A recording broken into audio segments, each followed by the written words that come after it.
Well, welcome, folks, to this edition of the 700 Club. It's a shocking fact. Apparently, small banks, the Small Business Administration, somebody along the way is frustrating the desire of the president and also the Federal Reserve Board to get money out into small businesses. It's just like a bureaucratic nightmare that people are going through, and the money's not flowing. They've appropriated trillions of dollars to help people, but that help is not coming because of something. We're going to try to find out. Well, before that, this lady is a Harvard Law graduate. She's lovely. CBN brings an exclusive interview with White House Press Secretary Kayleigh McEnany. That's coming up later. But first, again, as I said, what's happening to all the money that's supposed to help small businesses? That's just one of several tough questions the nation's top two financial officers faced yesterday on Capitol Hill. Kayleigh Burke reports. Treasury Secretary Steve Mnuchin and Fed Chairman Jerome Powell presented different pictures of the economic outlook. Mnuchin warning that unless states reopen, the economy could face permanent damage, while Powell suggested that more congressional action is needed. We are continuing to see large unemployment and other negative indicators. It is important to realize that the large number represents real people. This is the biggest response by Congress ever and the fastest and the biggest from us. And still, this is the biggest shock we've seen in living memory. And the question looms in the air of, is it enough? Some lawmakers questioned if it's time to begin sending people back to work before a vaccine is in place. How many workers should give their lives to increase our GDP by 0.5%? You know, workers should give their lives to do that, Mr. Senator, and I think your characterization is unfair. Others are raising questions about whether bailout money is actually making it to the small businesses who need it most. A congressional oversight group revealed this week that the Treasury Department has only allocated $37.5 billion of the $500 billion relief fund. CBN News spoke with small business owners who described the difficulties of accessing the money the government's already allocated for them. By the time I got the funds, it actually hit last week. You're given 8 weeks to disperse and allocate them for it to be forgivable. But because my gym is not able to open yet, I had to return the funds because I wouldn't be able to do all the standards they requested. I knew the day that it was going to be available. I had all of my stuff ready. I had all my ducks in a row. This is major. This is really important to us. So it's all electronic. I'm prepared the morning of. I go on, I put my stuff in, and I get an automated response back that says, I'm sorry, you don't qualify. That was a massive, massive problem. I know we qualify. I've read the law. Scott Gilbert says in the end, he only received 60% of what he should have been eligible for, leaving many expenses still unpaid. Democrats hope Tuesday's hearings would pressure Republicans into another relief bill, but Congress is deadlocked. GOP leaders say lawmakers should evaluate what's working and what's not before spending more money.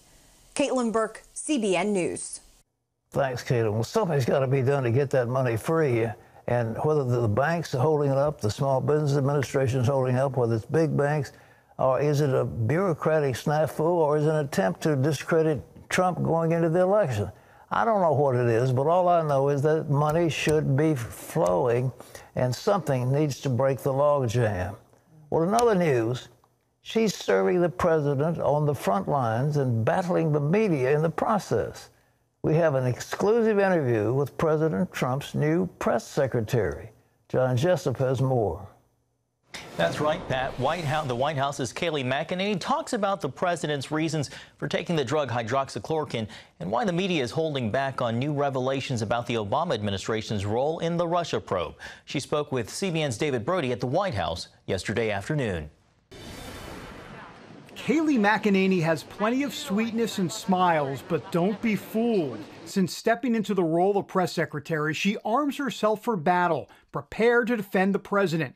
Lately, the commander-in-chief facing criticism for taking the controversial drug hydroxychloroquine to prevent COVID-19. How comfortable is the president with doing this, and did specifically the doctor prescribe it for him? Just understanding. Yes, the doctor did prescribe it for him, and he took it after having several discussions with Dr. Connolly about its efficacy, and he believed that Dr. Connolly, that the benefits outweighed the risk for the president. The criticism would be that the FDA and the government, if you will, the federal government, only recommends that it be taken in a hospital setting. So I talked to Dr. Hahn about that this morning from the FDA, and Dr. Hahn said first, this is a drug that has a long safety profile. It should always be prescribed from a doctor to a patient, but has been shown to be safe. And I explicitly asked him, what about outside of hospitals? And he said, yes, it's okay if a doctor prescribes it to you in your ordinary point of care.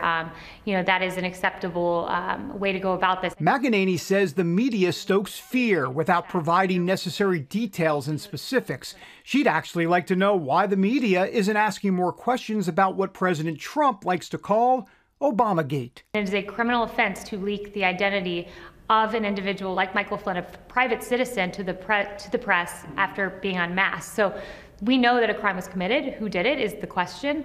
But there are within the Obama administration. Within the Obama administration, yeah. Absolutely. Right.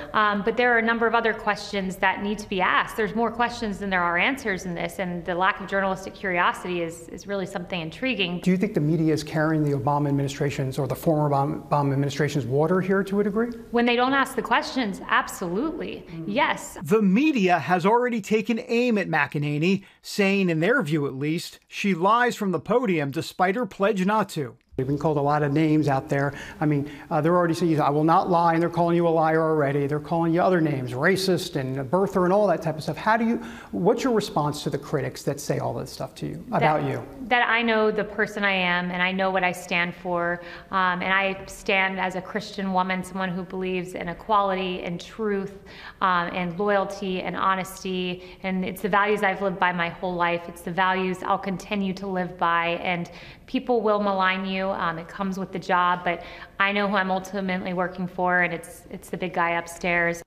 And sticking with those terms, McEnany sees God's hand in Trump's election. How do you see God kind of in all of that? This idea of providence, and is Donald Trump put there by God for such a time as this? Yeah, I think, look, prayer made a difference in this election, and that's not to say, I think God not to say that he puts a certain political party in a certain place right. at a time, but I do believe certain people are meant to be in positions at a certain moment, and I do believe that President Trump is the person meant for this moment, and I think prayer made a lot of difference. This country needed someone to fight for life, to fight for religious liberty, and I believe that President Trump was that person, and he's done that. There's just so much that he's done to fight for the Christian community, so I certainly believe that he's here at this moment for a time, as we all are. The press secretary is definitely not shy about her faith, and during our interview, she became emotional when talking about the passing of Ravi Zacharias. Yeah, it's a huge loss. My dad said to me that